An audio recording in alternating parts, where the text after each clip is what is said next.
Bonjour tout le monde. On aimerait vous raconter une histoire et on espère qu'elle vous plaira. Bisous bisous. Mais où est-il? C'est une histoire, c'est une histoire de Agnès et Salem de Bézénac.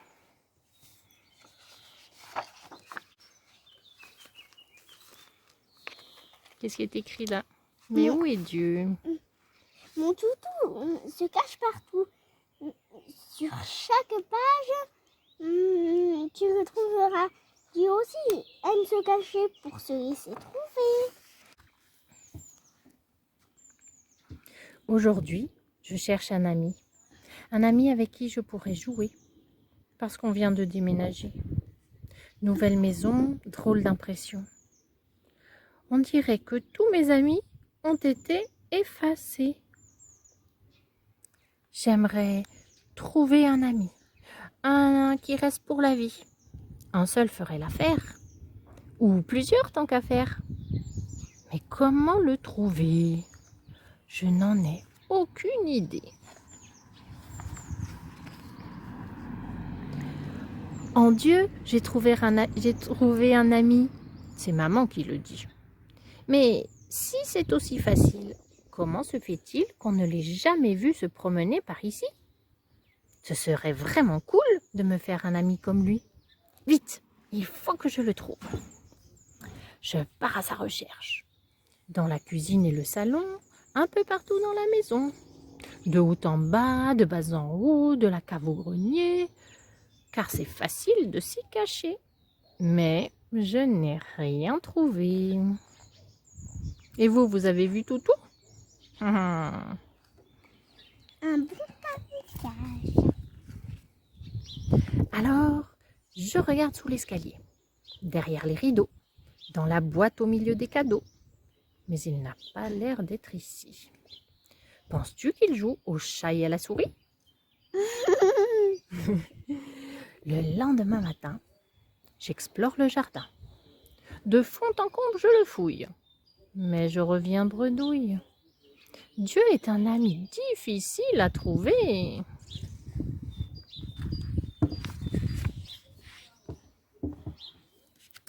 Oh, regardez, un oiseau qui voltige.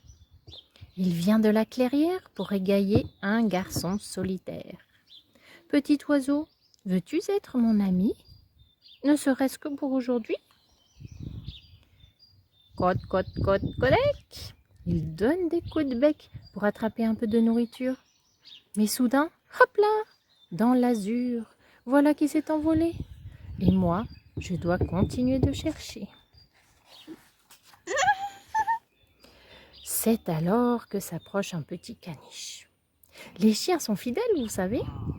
Je vais lui faire une niche où il pourra se reposer pendant la journée. Ainsi, j'aurai enfin un ami que je saurai apprécier. Il deviendra mon meilleur copain. Nous jouerons ensemble et je lui donnerai à manger et de l'affection tout plein. Ah, oups, j'avais oublié. C'est qu'il a déjà un maître. Justement, le voilà. Il ne voudra jamais me le donner. Et le toutou, quant à lui, il y a déjà quelqu'un avec qui jouer. Je continuerai donc de chercher. De bateau, de tomba. Je jette encore, avant mon retour, un dernier coup d'œil aux alentours. Rien en vue sur terre, rien qui vole dans le ciel. Je n'ai pas trouvé de compagnon. Je me sens un peu à l'abandon dans notre grande maison.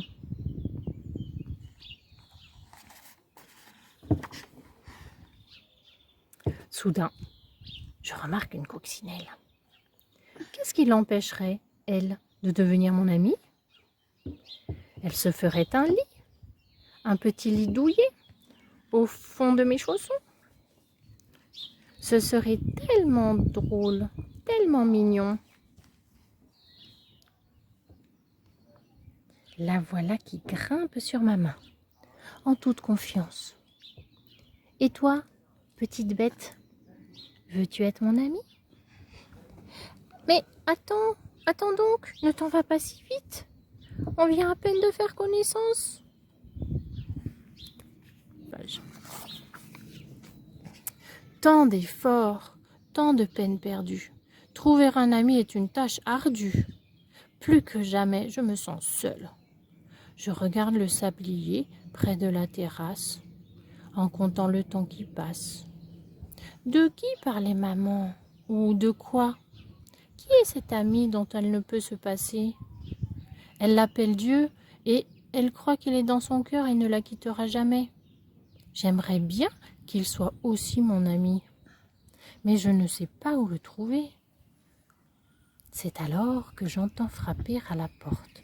Serait-ce lui? Il faut que je sorte.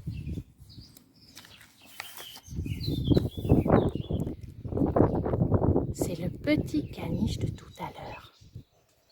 Toujours de bonne humeur. Son maître l'accompagne, c'est notre voisin. Maman lui offre le thé pendant que moi, je joue avec son chien. Alors, j'entends dans mon cœur une petite voix qui me dit « Ces amis-là, ces amis sont là pour te faire découvrir quelque chose de moi. » Oh, ai-je vraiment entendu ça?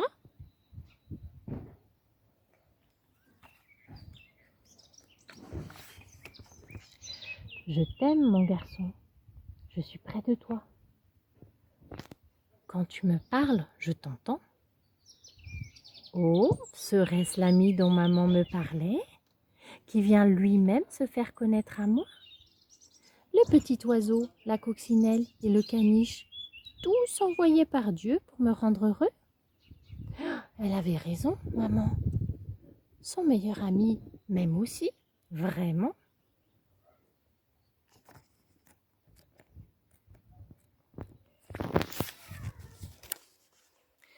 Dieu n'a pas besoin de montrer son visage, parce qu'à vrai dire, il est partout.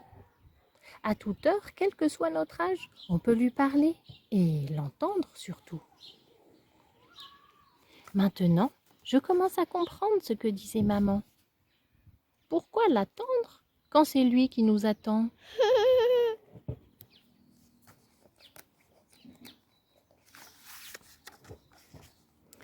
J'ai trouvé Dieu dans la coccinelle qui, aujourd'hui encore, joue sur mon tapis. Dieu a envoyé l'oiseau et sa ritournelle. Chaque matin, son chant me ravit. Et le petit chien? Eh bien, vous savez que les petits chiens ont beaucoup d'amour à montrer. Et comme ils nous font rire. Mais c'est ainsi que Dieu se laisse découvrir. Ah, au fait, vous avez trouvé le petit toutou à chaque page?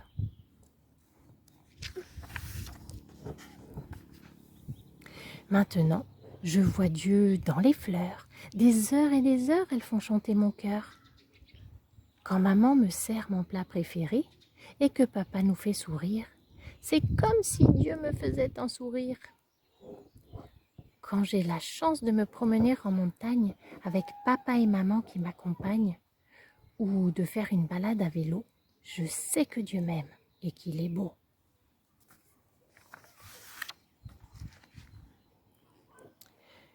Dieu peut être trouvé dans tout ce qui est bon et beau, dans le soleil, les caresses du vent, la pluie et l'eau. Et quand je ferme les yeux au lit le soir, après avoir dit ma prière, j'ai un peu l'impression de le voir. Mais maman dit souvent que Dieu est un mystère et qu'on ne le comprend pas facilement. Toutefois, ajoute-t-elle, un jour, on le verra. Et on le verra très clairement.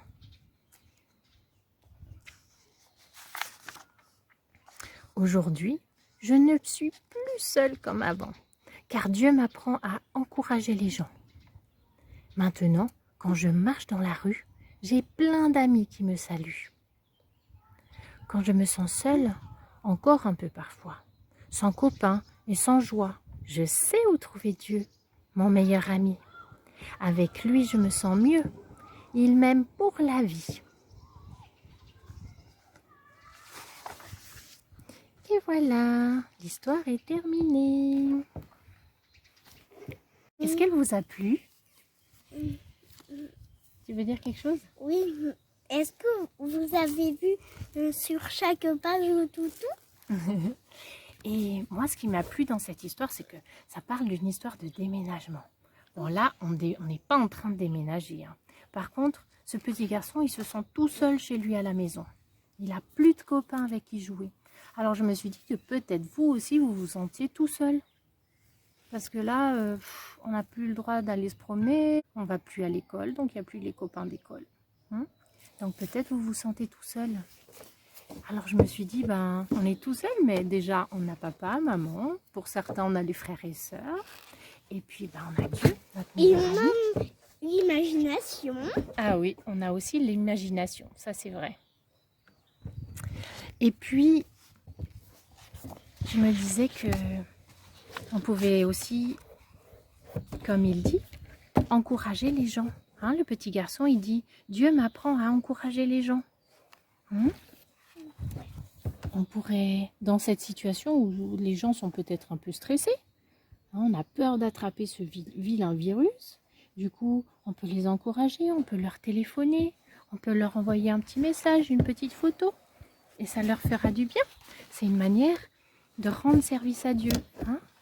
À l'école du sabbat, on apprend que Dieu nous aide, nous encourage à aider les autres, à prendre soin d'eux.